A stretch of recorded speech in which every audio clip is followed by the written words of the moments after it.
ለቤዛዊት እሷ ካልመጣች እንደምትተኳት አሳውቃቸዋል። ወደ 2 ሚሊዮን ብር ያወጣሁበት ፊልሜን ተሰውቷል። በቃ ፊልም ላይ የሚሰራ አሻጥር አለ። ኦዲየንስ እሷን ጠብቆ ነበረ፣ ባለመኖሯ ቀር ብሎታል። ፊልሙ 2 ነው የተቀረጸው። ባይዘው ያው ቤዛ በደንብ ልምድ ያላት ልጅ ነች። እንደምታውቀው ፌስቡክም ላይ ምናምን የሚወራው ምንድነው አንደኛ በገንዘብ ስላልተስማሙ ነው። ገንዘብ አሰራ ማንም ዝም ብሎ ተነስቶ ተዋናይ መሆን አይችልም። ሪል ነው የምነግርህ። ብዙም ጊዜ ቤዛ ቢዚ ከመሆኗ ወይም ከከተማ ከመውጣቷ የተነሳ በጣም ብዙ ስቃይ ያየሁበትን ፊልም ነው እውነት ለመናገር። ሰው ደግሞ ግሩም ያለበት ማየት ይፈልጋል። የእሷን ቦታ ሙሉ በሙሉ ትሸፍናለች ብላችሁ ታምናላችሁ? እሷን ባይዘው የጨነቃት ይመስለኛል አንዳንድ እኔን ሌት በማድረጓ ማለት ነው። የሆነ አጭበርባሪ ካሜራማን የሚችል መስሎ ሙሉ ተቀርጾ እንደገና ድጋሜ በቃ ምንም ተበላሽቶ ማለት ነው። አዎ ተበላሽቶ ዩቲዩብ ላይ አሁን እኔ ኖርማሊ እውነት ለመናገር ተጠቃሚ አይደለሁ። ይሄ ጊዜ ካለፈን ስክሪፕቱ ላይ የተጻፈው ነገር በሙሉ የለም ማለት ነው። ዩቲዩበሮች በጣም ብዙ እኔ ላይ አድቫንቴጅ ይዘውብኛል እና እሷ ደግሞ በዛን ጊዜ አልተመቻት። አይታችሁ ፍረዱ። 2 ሰው ቀይረናል። አልነገርኳትም። ካልሆነ እኔ እቀጣለሁ፣ እኔ መልሳለሁ። ለምሳሌ ቤዛዊት ተመልሳ እዚህ ፊልም ላይ የምትገባበት እድል አይኖርም?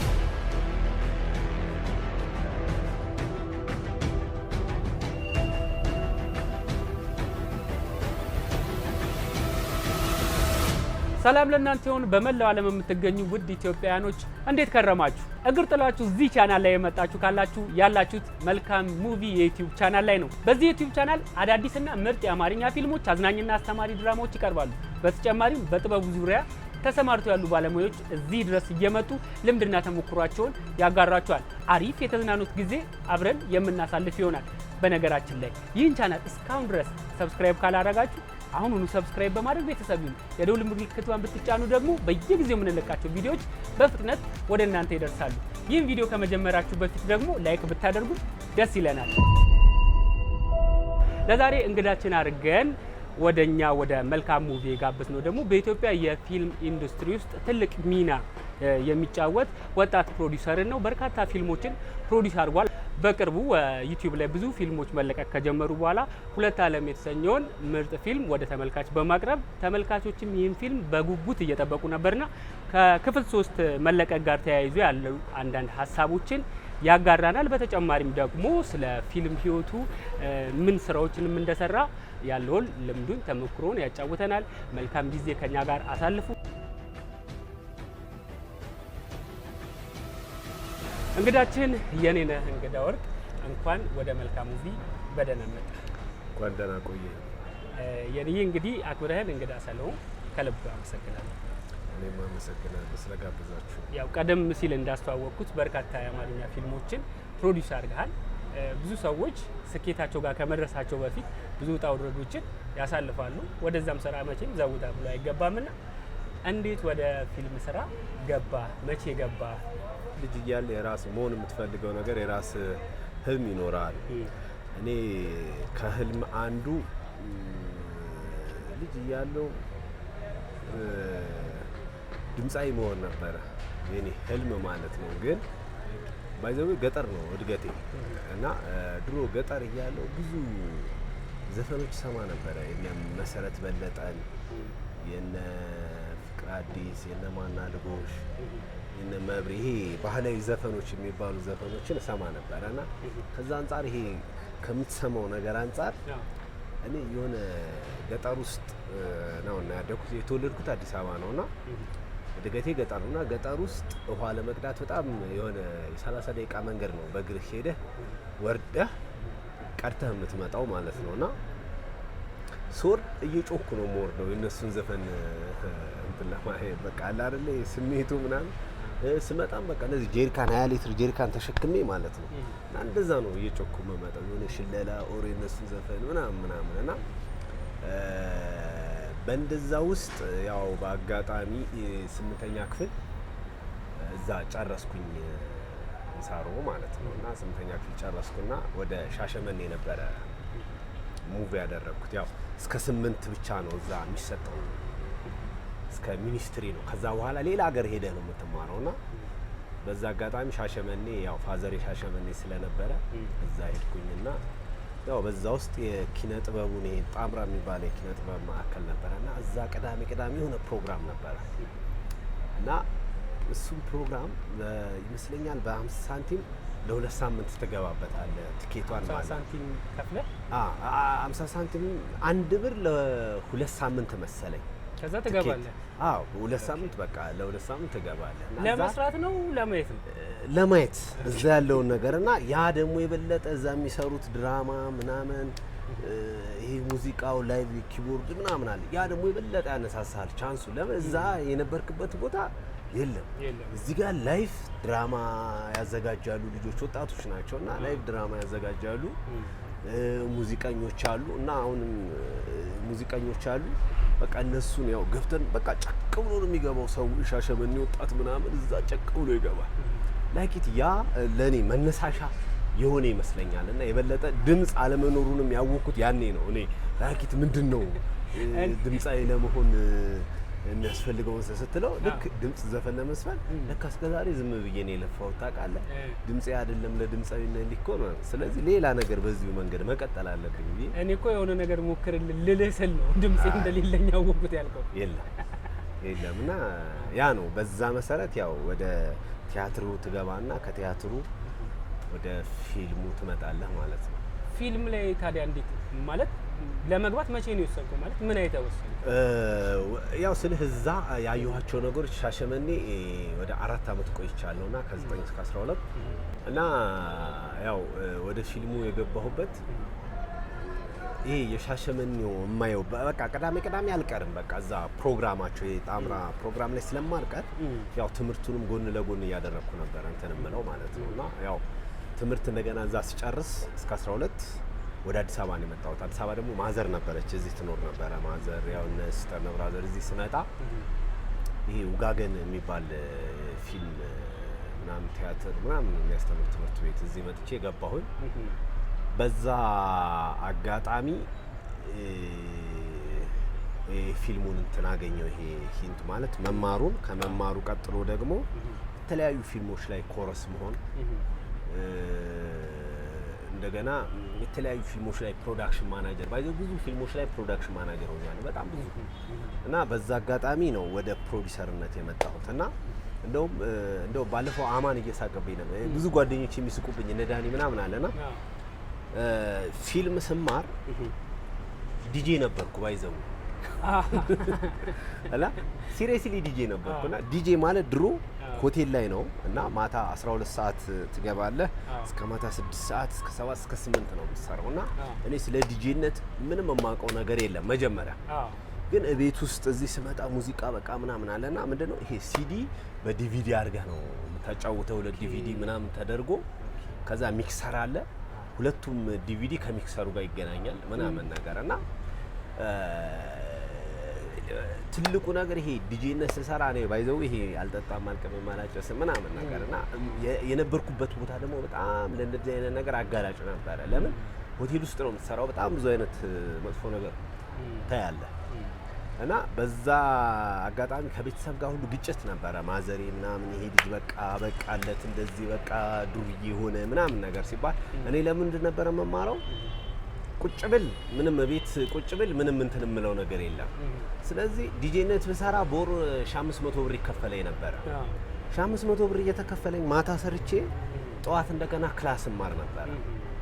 ከዛ የሆነች ሰዓት ተኝቼ እንደገና ወደ ዲጄነት ነበር መመለሰውና እንደዛ ያደረኩኝ ነው ትምህርቷን። ከዛ ላይክ ወደ ፊልም ሪል ይሄ መስመሩን ሳገኘው ገባሁኝ ማለት ነውና ዲጄ ከአንድ አመት በላይ ሰርቻለሁ ዲጄነት።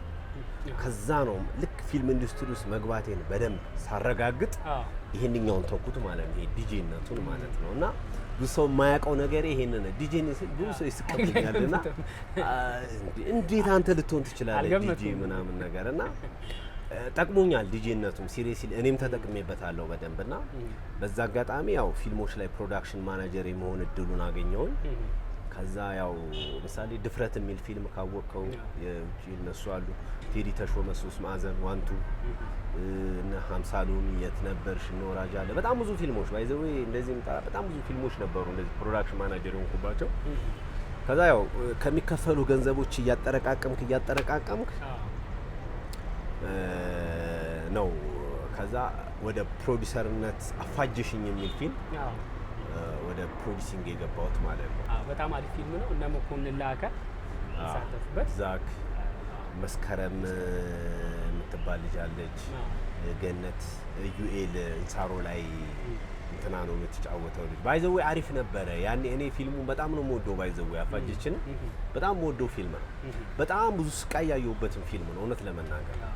የመጀመሪያም ስለሆነ አዎ በጣም ብዙ ስቃይ፣ በቃ ብዙ ነገር። ፊልሙ ሁለቴ ነው የተቀረጸው። ባይዘዌ አንድ የሆነ አጭበርባሪ ካሜራማን የሚችል መስሎ ሙሉ ተቀርጾ እንደገና ድጋሚ በቃ ምንም ተበላሽቶ ማለት ነው። አዎ ተበላሽቶ የቀረጸው ምንም ኤዲት ስታደርገው የማይገጥም አራምባና ቆቦ ሆኖ እንደገና ድጋሚ ተቀርጾ በቃ ከአመት በላይ የተሰቃየሁበት ፊልም ቢኖር እሱ ፊልም ነው። ከዛ ግን ያው ሲወጣ ውጤታማ ነው በጣም ያው ስለ በገንዘብ ደረጃ አይደለም ውጤታማነቱ።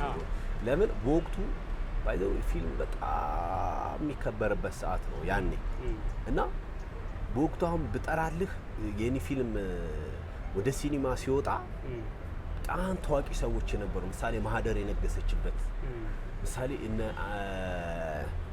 አይራቅ የሚል ፊልም እና አልማዜ እና 400 ፍቅር እና ረቡኒ ኧረ በጣም ብዙ ፊልሞች የነበሩበት ነው እና እዛ ውስጥ ገባው። እኔ ደግሞ ፌመስ ሰው ትንሽ ሞኬ ነው በወቅቱ ገና ሞኬም ያን ያህል አይደለም እና ወጣና እነዛ ፊልሞች ውስጥ ገብቶ ተቀረቀረ ማለት ነው። ሰው ደግሞ ግሩም ያለበት ማየት ይፈልጋል። እንደገና ረቡኒ ደግሞ በጣም ፌመስ ነው በወቅቱ። አይራቅ ደግሞ በጣም ቆንጆ ፊልም ነው በወቅቱ። ይሄ እና አልማዜ እና ኢሳም በጣም በወቅቱ የሚወደዱበት ፊልም ነው። እነ ህይወትና ሳቅ ማህደርና ስለዚህ እዛ ወቅት ነው የወጣው። የዛን ወቅት ወጣና ገንዘብ አልሰራም፣ ግን ያው ተወዷል።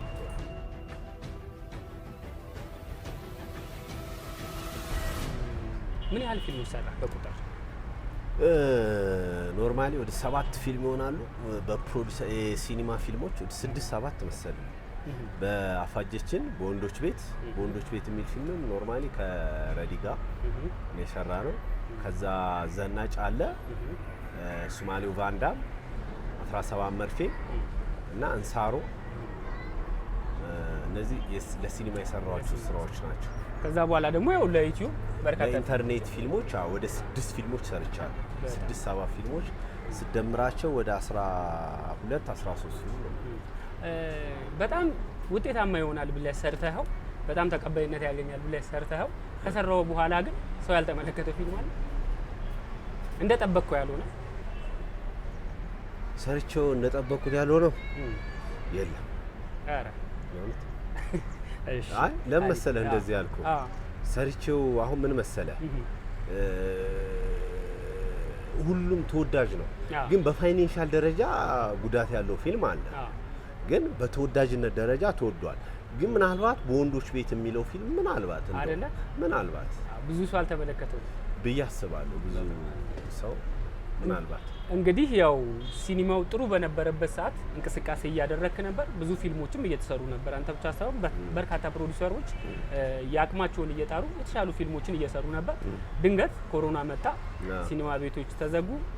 በጣም የሲኒማው ኢንዱስትሪ የተዳከመበት ወደ መጥፋት የተቃረበበት ደረጃ ነበር። ከዛ ዩቲዩብ መጣና ዩቲዩብ ላይ በርካታ ፊልሞች መጫን ጀመሩ። አንተም ወደዛ ስራ ውስጥ ገባ።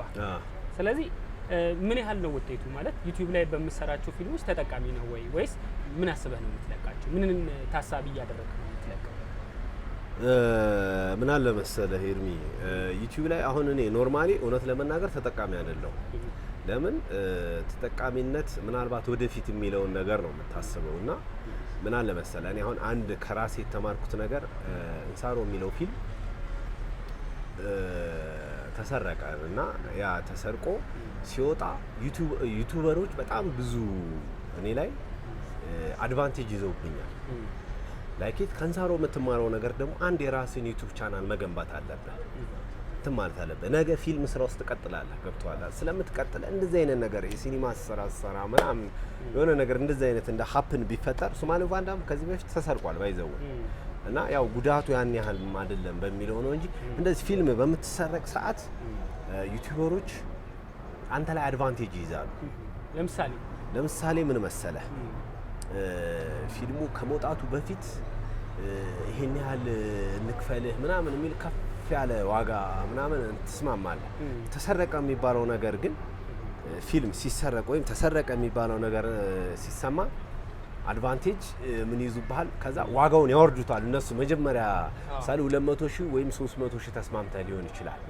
ከዛ በእጥፍ ያወርዱብሃል ማለት ነው ስለተሰረቀ ብለው ማለት ነው።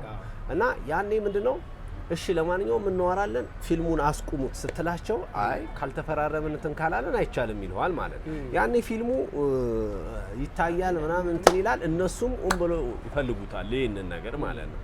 ለዛ ስል የራሴን ዩቲዩብ ቻናል እንሳሮ ኦፊሻል የሚል ዩቲዩብ ቻናል ያው ተከፍቷል እና እዛ ላይ ያው እየለቀቅን ነው አንዳንድ ነገሮች ወደፊት በደንብ እንሰራበታለን ብዬ አስባለሁ። እንሰራበታለን ምንም ጥያቄ የለም። በፋይናንሻል ደረጃ ግን ይሄን ያህል ጥቅም አልተገኘበትም። ፋይናንሻል ደረጃ እውነት ለመናገር በጣም ኪሳራ ግን ለወደፊት ትልልቅ ገዘፍ ያሉ ፊልሞች ትሰራ ለምን እንደ ሌሎቹ አሁን እንደምንላቸው ዩቲዩበሮች መስራት እንችላለን። ገብተዋል አይደል? ግን ምንድነው ወቅቱ እንደዛ ነው። በዚህ አጋጣሚ ግን ያው እንሳሮ ኦፊሻልን ሰብስክራይብ አድርጉ። አሪፍ ነገር ወደፊት እንጨታለን። በነገራችን ላይ ውድ ተመልካቾቻችን ከአንድም ሁለት ትልልቅ ፊልሞች ብዙ ብር የወጣባቸው ትልልቅ ስም ያላቸው ፊልሞች ተሰርቆበታል። ነገር ግን አልቆመም። ሲሰረቅ ሲሰራ እዚህ ደረጃ ደርሷል። አሁንም ያለውን አቅም ተጠቅሞ ወደ ዩቲዩብ መጥቶ ዩቲዩብ ላይ ከ5 በላይ ፊልሞችን በእንሳሮ ኦፊሻል ዩቲዩብ ቻናል ላይ አቅርቧል። ሁለት ዓለም የተሰኘው ኮሜዲ ፊልምም እዛ ዩቲዩብ ቻናል ላይ የተጫነ ነው። ከ600,000 በላይ ተመልካቾች ይህን ፊልምም ተመልክተውታልና በዚህ አጋጣሚ አድናቆቴን ለመግለጽ እወዳለሁ። ምክንያቱም ትልቅ ጥንካሬ ነው። ሳይሰበሩ ሞራል ሳይወርቅ ድጋሜ ተነሳስቶ ፊልም ብሎ መሞከር። ፊልም ከባድ ነው፣ የሚሰራው ሰው ያውቀዋል። ያንዬ እንግዲህ አሁን የምናልፈው ደግሞ ብዙዎችን ስላልነጋገረው የሁለት ዓለም ፊልም ነው። ሁለት ዓለም ፊልም ላይ የተነሱትን ጥያቄዎች ከመነካካታችን በፊት እንዴት ታሰበ? የሀሳቡ ጠንሳሽ ማን ነው? እንዴት ተሰራ? አንድና ሁለት ሁለት ዓለም ያው ሀሳቡ ያው እኔ ነኝ ሀሳቡን እንትን ያልኩትና አንድ ጎበዝ ደራሲ አለና የዋላ ሸግር አማከርኩት። እንደዚህ በገጠርና በከተማ መካከል ክላሽ ያደረገ ስቶሪ ምሳሌ ከከተማ አሁን ብዙ ሰው ከገጠር ነው ወደ ከተማ የሚመጣው አይደለ? ምን አለ ከከተማ ወደ ገጠር እንደዚህ አይነት ሰዎች እንደዚህ እንትን ሆኖ እዛ ሄደው የገጠሩን ባህል ቢለምዱ የእርሻውን ምናምን የሚለውን ነገር ሀሳብ እንደዚህ ብዬ እንተናልኩለት በጣም ወደደውና ቢያንስ ሁለቱን ክፍል ጻፈው እሱ እና ጻፈው። በጣም አሪፍ ነበረ፣ ቆንጆ ነበረ። ክፍል 1 ክፍል 2ም ቆንጆ ታይቷል። አሁን ደግሞ በአጋጣሚ ክፍል 3 አሁን በዚህ ሳምንት ይለቀቃል። እዩት። በጣም ቆንጆ ስራ ነው። አሪፍ ስራ ነው። ፊልሙ ላይ በጣም እውነትም ለመናገር ሁሉም ተመልካቾች በአንድ ድምጽ ጥሩ ኮሜንት ያገኘ እውነትም ስንመለከተው ጥሩ ኮሜዲ ሆነና ያልታየ እይታ ያሳየ ጥሩ ፊልም ነው። ክፍል 1 እና ክፍል 2 እንሳሮ ኦፊሻል ዩቲዩብ ቻናል ላይ ተለቆ በርካታ ተመልካቾች አይተውታል። በዚህ አጋጣሚ ፊልሙን ካላያችሁት የዚህ ቪዲዮ ዲስክሪፕሽን ቦክስ ላይ ሊንኩን እናስቀምጥላችኋለን። ወደ ቻናሉ ሄዳችሁ ይህን ፊልም ብትመለከቱት በጣም ደስ ይለኛል። ወደ ዋናው ጥያቄ ወደ ዋናው ጉዳይ ስመጣል ግን ሁለት ዓለም 1 እና 2 ፊልም በጣም ተወደደ። እናንተም ወደ ክፍል 3 እና ቀጣዩ ክፍሎችን ወደ መስራት ሄዳችሁ በርካታ ተመልካቾች ጥያቄ ነበራቸው፣ መቼ ነው የሚለቀቀው የሚል ማለት ነው። ፊልሙ ሊለቀቅ ሲል ትሪለሩን ስናየው ግን ቤዛዊት የለችም። ተዋናይ ቤዛዊት ብዙ ተመልካቾች ጠብቀው ነበርና እውነትም የለችም ወይ? አንደኛው ነው። ከሌለች ለምንድን ነው የሌለችው? እውነት ለመናገር ቤዛ የለችም እና የሌለችበት ምክንያት በተለያዩ ስራዎች በጣም ቢዚ ከመሆን አንጻር ነው። እሷ እውነት ለመናገር ያው ለመስራት ፍላጎት ነበራት፣ ግን ያለው ጊዜ እኛ ደግሞ እንዳያልፍ የምንፈልገው ጊዜ ነበረ። አሁን ይሄንኛውን ቀረጻ ክፍል 3 4 እስከ 8 ቀርጸናል አሁን ኖርማሊ እና ይሄ ጊዜ ካለፈን ስክሪፕቱ ላይ የተጻፈው ነገር በሙሉ የለም ማለት ነው። ምሳሌ አዝመራው ይሄ ነዶ ይሄ እህል ሲወቃ እህል ገለባው ምናምን እና እሷ ደግሞ በዛን ጊዜ አልተመቻትም። ይሄ ጊዜ ያለፈ አሁን ካለፈ ስክሪፕታችን ይበላሻል ማለት ነው። ስለዚህ በሷ የምትመጣጠን አቅም ያላት ልጅ መምረጥ ነበረ የነበረ እና አንድ አሚራ የምትባል ጎበዝ ተዋናይት አገኘን እና ያው ሞከርናት። በጣም ጎበዝ ልጅ ነች። የሷን ቦታ ሙሉ በሙሉ ትሸፍናለች ብላችሁ ታምናላችሁ? ትሸፍናለች። እሺ እኔ ለምን መሰለኝ ይሄን ጥያቄ የጠየቁ ትሬለሩ እንደተለቀቀ አንተም አይተዋል ብዬ አስባለሁ። በርካታ ኮሜንቶች አሉ። ከዛ በኋላ ደግሞ የሚወሩ ወሬዎችም አሉ። እንደምታውቀው ፌስቡክም ላይ ምናምን የሚወራው ምንድነው አንደኛ በገንዘብ ስላልተስማሙ ነው የሚል ነው። ሁለተኛ አዳዲስ ሰው እድል ለመስጠት ነው የሚልም ነገሮች አሉ። ያው አንተ እንደነገርከን ደግሞ አሁን ያው ጊዜውን ስላልጠበቀችልን ነው የሚል ነበረ። መጠበቅ አልተቻለም። ስለዚህ በአዲስ ሰው ተከታችኋልና ምን ትጠብቃላችሁ ከተመልካቹ?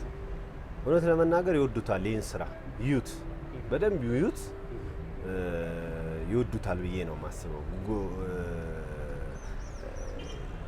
ሲሪየስሊ እዩት ነው የምላችሁ። አይታችሁ ፍረዱ እና አሪፍ ነው። አሁን እዚህ ላይ አንደኛ ነገር ቲሙም ቆንጆ ነው። እዚህ ላይ እንደውም ቀረጻና ኤዲቲንጉን የሰራው ኤግዛይን ይባላል። ኤግዛይን ግርማ ጎበዝ ልጅ ነው። አሁን ወደ ፊልም እንትኑ በደንብ እየመጣ ነው። ይህንን ስራ ሰርቶታል እሱ። ከዚህ በፊት ዳንኤል አንማው ነበር የቀረጸውና ኤዲት ያደረገው።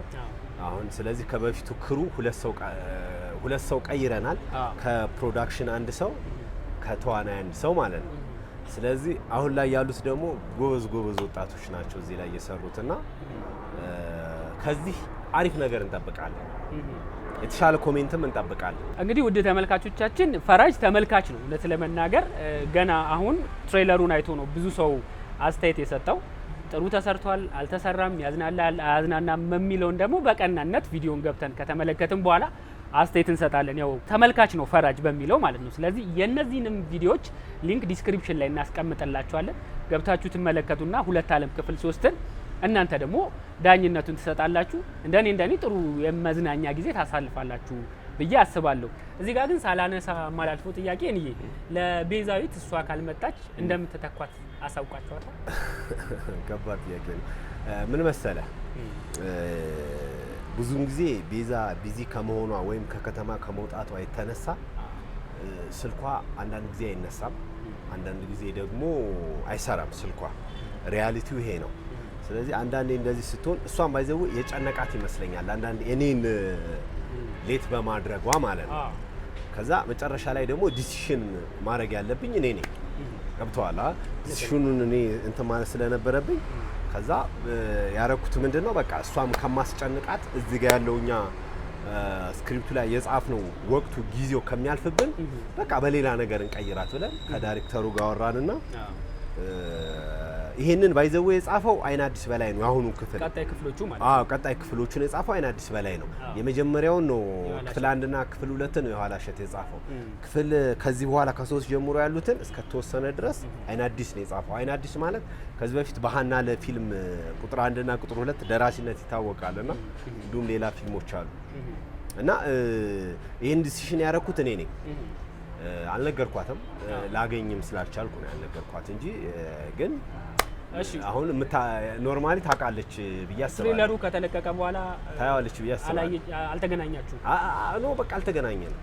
ስለዚህ በዚህ አጋጣሚ ለቤዛዊት ለተዋናይ ቤዛዊት መስፍን ለአድናቂዎቿ የምታስተላልፈው መልእክት ካለ? ያው ከቤዚ ጋር ብዙ ስራዎች እንደምንሰራ አውርተናል። በዚህ አንቀር ሞር ሌላ እንትን የለም። አሁን እንደውም ቅድም ያልመለስኩልህ ጥያቄ ጠይቀኝ ምሳሌ በክፍያ በተለያየ ምናምን አይደለም ላይኪት ከቤዚ ጋር ፍሬንድ ነን።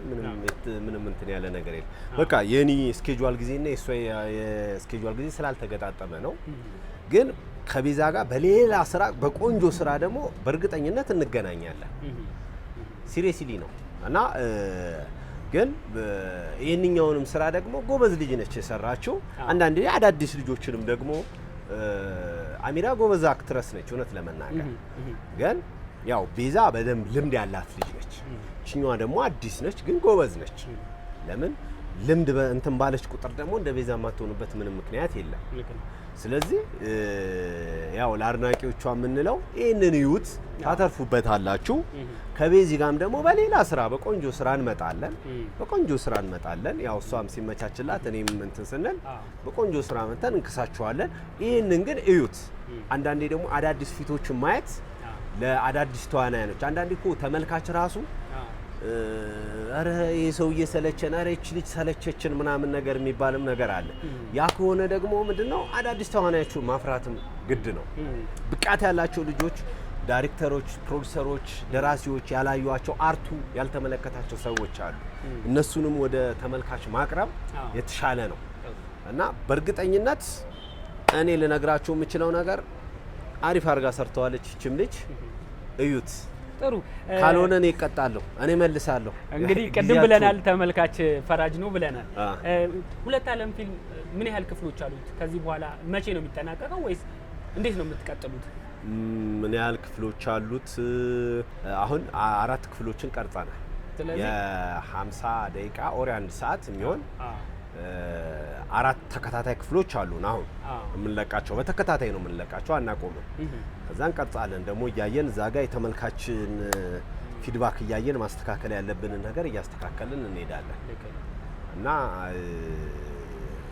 መጨረሻው ክፍል ስንት ነው ምናምን አናውቀውም። ስለዚህ እስከቻላችሁ ድረስ ትሄዳላችሁ። በቃ ኖርማሊ ስቶሪው ታሪኩ እስከመራ ድረስና መጨረሻው ምንድነው እስከሚለው ድረስ እንቀጥላለን። በጣም አሪፍ። ይሄን የጠየቁ ለምንድን ነው ምናልባትም 4 ክፍሎች አሉ ከዚህ በኋላ የተቀረጹ በተከታታይ የሚቀረጹ የሚተላለፉ ማለት ነው። ስለዚህ በየመሃሉ እንደ ሌሎች ተከታታይ ፊልሞች መሃል ላይ ሰዎች ሊጎሉ ይችላሉ ማለት ሊጎሉ ሳይሆን በሌላ ተዋናዮች ሊቀየሩ የሚችሉበት እድል አለ ማለት ነው። የለም። በጣም ጥሩ። ለምሳሌ ቤዛዊት ተመልሳ እዚህ ፊልም ላይ የምትገባበት እድል አይኖርም? እንግዲህ ያ ወደፊት ነው። አሁን የምታውቀው አሁን ላይ እንደዚህ ማለት ምንም እንትን የምትለው ነገር የለም። ሪያሊቲውን ስነግረህ ግን ወደፊት ነው የሚለውን አሁን እሷ እንዴት ትገባለች እና ምን የሚለው ያ ወደፊት ነው። አሁን ላይ እርግጥ ያለ ነገር መናገር ይከብዳል። እሺ እኔ አሁን የምጠይቅህ ጥያቄ ደግሞ ከሁለት ዓለም ፊልም የሁለት ዓለም ፊልም ጥያቄ የተመለሰ ይመስለኛል በፕሮዲውሰሩ። ቀጣዩ ግን አጠቃላይ አሁን ያለው የፊልም እንቅስቃሴ በአንተ እይታ ምን ይመስላል? አጠር አድርገህ እንድትነግረኝ ይፈልጋል። አሁን ያለው የፊልም እንቅስቃሴ ጥሩ አይደለም። በይበልጥ በሲኒማው ኤሪያ ላይ ደስ አይልም። ምክንያቱ ምን መሰለህ? የፊልም ስራ ላይ ባይዘው እኔ ምን አምናለሁ መሰለህ? መደጋገፍ የሚባለው ነገር አምናለሁ። ምሳሌ ደራሲው ከዳይሬክተሩ፣ ዳይሬክተሩ ከፕሮዲውሰሩ፣ ፕሮዲውሰሩ ከተዋናዮቹ፣ እንደገና ሲኒማ ቤቶች ከፊልም ሰሪው ጋር ገብቶሃል? ይሄ መደጋገፍና ለመሰለ እኔ አንድ ነገር አስረግጬ ልነግርህ የምችለው ነገር ማንም ዝም ብሎ ተነስቶ ተዋናይ መሆን አይችልም። ሪል ነው የምነግርህ። ወይም ተነስቶ ካሜራማን፣ ኤዲተር ኦር ደራሲ ኦር ምናምን ገብቶሃል? አንዱ ከጎደለ የነዛ ነገር ሁሉ ነው የሚጎላው። ምሳሌ ፕሮዲውሰር ከሌላቸው ምንድን ነው ሊያደርጉት የሚችሉት? ገብቶሃል? ያለ ፕሮዲውሰር ተዋናይ ኦር ደራሲ፣ ዳይሬክተር ኦር ሌሎች ፕሮዳክሽን ላይ ያሉ ሲኒማም የለም። ያለ ሲኒማ ደግሞ ፕሮዲውሰር ተዋናይ ምናምን ነገር የለም። ስለዚህ እነዚህ መደጋገፍ አለባቸው። ይሄ አጉላ አሻጥር የትም አይደርስ። ፊልም ላይ የሚሰራ አሻጥር አለ። ሲኒማ ቤቶች ላይ ያሉ የሲኒማ ተወካዮች የሚሰሩት አሻጥር አለ የሆኑ ፕሮሞተር ነን ባዮች አሉ። የፊልም ኢንዱስትሪውን በጣም እየገደሉት ያሉት አሉ። ላይክ የኢትዮጵያ ፊልም ኢንዱስትሪ በእንደዚህ መንገድ አያድግ። አሁን ምንድነው ይሄ ጥሬውን ከምንድን ነው መለየት ያስፈልጋል። ያን ነገር መለየት ሲቻል ብቻ ነው ኖርማሊ የኢትዮጵያ ፊልም ኢንዱስትሪ መስተካከል የሚችለው። አሁን ላይ ልክ አይደለም። የኢትዮጵያ ፊልም ኢንዱስትሪ ምናልባት አንድ መማሪያ ነገር አለ ብዬ አስባለሁ። ምሳሌ ኮሮና የሚባለው ለተዋናዩም ያስተማረው ይመስለኛል፣ ለደራሲውም፣ ለዳይሬክተሩም፣ ለሲኒማ ቤቶች። አሁን ሲኒማ ቤት እኮ ብንቆጥራቸው እኮ የመንግስት ሲኒማ ቤቶች 3 አሉ አልተዘጉም። የግል ሲኒማ ቤቶች ከ30 ምናምን ሲኒማ ቤት አጠቃላይ አሁን 10 የማይሞሉ ሲኒማ ቤቶች ናቸው ያሉት። ስለዚህ አንድ ባለሀብት ሲኒማ ቤት ሲገነባ ቢያንስ ኖርማሊ በጎች ሊጠብቅበት አይደለም። ሲሪየስሊ ነው የምነግርህ። በቃ ፊልም አሳይቶ እሱም ሊያተርፍ እዛ ጋር ፊልም ሰሪውም ሊጠቀም እሱም ሊጠቀም ነው። ይህ ከሆነ ደግሞ ግልጽ ውይይት ያስፈልጋል። በሆነ ጊዜ ባለሀብት አሁን ምሳሌ ተወካይ አስቀምጦ ወይ ሲኒማ ቤት ማኔጀር ወይ የሆነ ነገር ወይ ገምጋሚ ምናምን አስቀምጦ ባለሀብቱ ጥሎት ይሄዳል። ላይኪት በእኛና በዛ በተቀመጡ በጣም ክፍተት አለ። ምሳሌ ራስ ወዳድ የሆኑ ማኔጀሮች አሉ። እኔ አሁን ስለተጎዳው አይደለም እንደዚህ ነው። አሁንም እይታው እንደዛ ነው፣ ልክ አይደለም። ስለዚህ አንዳንድ ጊዜ ሲኒማ ገንብቶ ዞር ማለት ብቻ ሳይሆን እንዴት ነው ፊልም ኢንዱስትሪው እንዴት እናሳድገው እያለ ባለሀብቱም ጠጋ እያለ እኛም እኮ ኖርማሊ ፊልም ፕሮዲውሰሮችም ገንዘብ ይዘን ነው እሱን ገንዘብ ተወካይ ብቻ አስቀምጦ ዞር ማለት ኢንዱስትሪውን አያሳድገው። ማኔጀር ብቻ አስቀምጦ ሲቀጥል ቢያንስ ፊልም ሰሪው የሚያቀርበው ኮሜንት በባለሀብቱ ደረጃ ንግግር አሁን ብዙ ባለሀብት ሲኒማ ቤት ሰርተው እንደዚህ ችግር አለ ምናምን ብለህ ባለሀብቱን በሆነ ታገኘዋለህ። ገብቶሃል? ስታገኘው ያን ያህል ተቀባይነት አይሰጥህም። እኔ ምሳሌ ወደ 2 ሚሊዮን ብር ያወጣሁበት ፊልሜን ተሰውቷል። በቃ ምንም ያው ሞት እንደ ሞት አይቆጠረው እና እኔ 2 ሚሊዮን ብር የመበተን እንትን ኖሮብኝ 2 ሚሊዮን ብር ስወጣ የራሴ የሆነ ግብ አለኝ። አንደኛ ነገር የኢትዮጵያን ፊልም ኢንዱስትሪ ቢያንስ በተወሰነ መልኩ ለየት አድርጌ ማምጣት ነው። ሁለተኛ ነገር ለየት አድርገህ ስታመጣ ተመልካቹ ደግሞ ማስደሰት ነው። ከዛ የፊልም ኢንዱስትሪው እንደገና እየተከተለ በቃ ቀይር ማድረግ ቢያንስ ሲቀየር ተመልካች የሸሸውን ተመልካች መመለስ ትችላለህ እንጂ ማንም ገንዘብ እንትን ብሎ እንደዚህ የመበተን ሱስ የለበትም። ስለዚህ አብሮ አሁን ያለው ሁኔታ ያስጠላል። ስለዚህ ሁሉም ፊልም ላይ ያለ የሲኒማ ቤት ማናጀሮች ብትል ለምን ሲኒማ አንድ ማናጀር በኔ ፊልም በአንተ ፊልም ኦር በከሌ ፊልም ምናምን ነው እዛ ጋር ቆሞ የሚሰራው ይሄን ፊልም ነው ደሞዝ የሚያገኘው ይሄ ነው። ስለዚህ ይሄን ፊልም ማክበር አለበት። ፊልምን ካላከበረ ባየው ስንት ሲኒማ ቤት ተዘግቷል።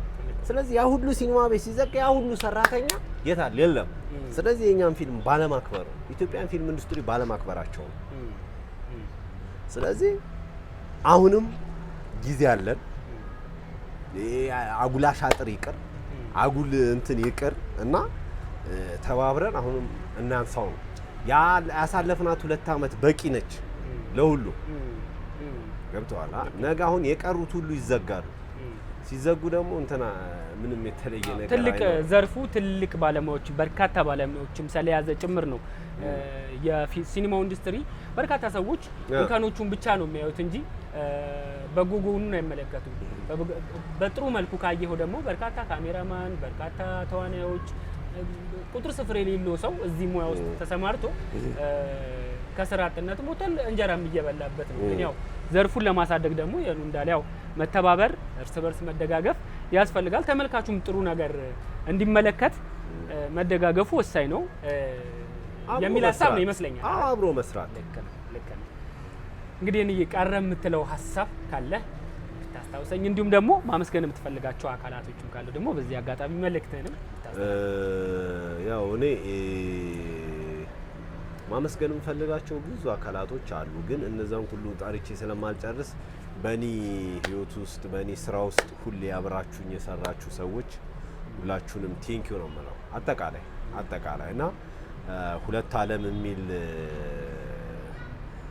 ተከታታይ ፊልም ይመስለኛል አርብ ወይ ቅዳሜ ይለቀቃልና ማየት ትችላላችሁን ሳር ኦፊሻል ላይ እና እንዲሁም 2 ዓለም ከክፍል 3 ጀምሮ የተሳተፉ ተዋናያኖች፣ ካሜራማን፣ ኤዲተር፣ ደራሲው፣ ዳይሬክተሩ አጠቃላይ እዛ ላይ የተሳተፋችሁ ሰዎች በጣም ቴንኪው ማለት እፈልጋለሁ። ግን 2 ዓለምን አይታችሁ ኮሜንት እንድታረጉን እንፈልጋለን።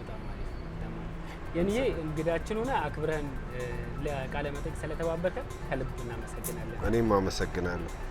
ውድ ተመልካቾቻችን እስካሁን ድረስ አብራችሁን ስለቆያችሁ ከልብ እናመሰግናለን። በነገራችን ላይ እስካሁን እግር ጥሏችሁ እዚህ ቻናል ላይ ለገባችሁ ያላችሁት መልካም ሙቪ የዩቲዩብ ቻናል ላይ ነው። በዚህ ዩቲዩብ ቻናል ላይ አዳዲስ ምርጥ የሲኒማ ፊልሞችን፣ አዝናኝና አስተማሪ ድራማዎችን እንዲሁም ደግሞ የተለያዩ እንግዶችን በተለያየ ሙያ ዘርፍ ያሉ እንግዶችን እዚህ አምጥተን ያላቸውን ልምድና ተሞክሮ እንዲያጋሩ እናደርጋለን። በአጠቃላይ እዚህ ቻናል በመምጣታችሁ አትርፋችሁ ትዝናናላችሁ ብለን እናስባለን። ስለዚህ ይህን ቻናል ሰብስክራይብ በማድረግ ቤተሰብ ይሁኑ። የደውል ምልክቷን ደግሞ ብትጫኑ አዳዲስ የምንለቃቸው ቪዲዮዎች ይደርሷችኋል ማለት ነው። ይህን ቪዲዮ ላይክ በማድረግ ብትመለከቱልን ደግሞ ደስ ይለናል ማለት ነው። በዚህ አጋጣሚ የዚህ ቪዲዮ ዲስክሪፕሽን ቦክስ ላይ ሊንኮችን አስቀምጠንላችኋል። 2 ዓለም ተከታታይ ፊልምን ገብታችሁ ተመልከቱ፣ ትዝናኑበታላችሁ። መልካም ጊዜ ለእናንተ። እናመሰግናለን። ብዙ ተከታዮችን ለሁሉ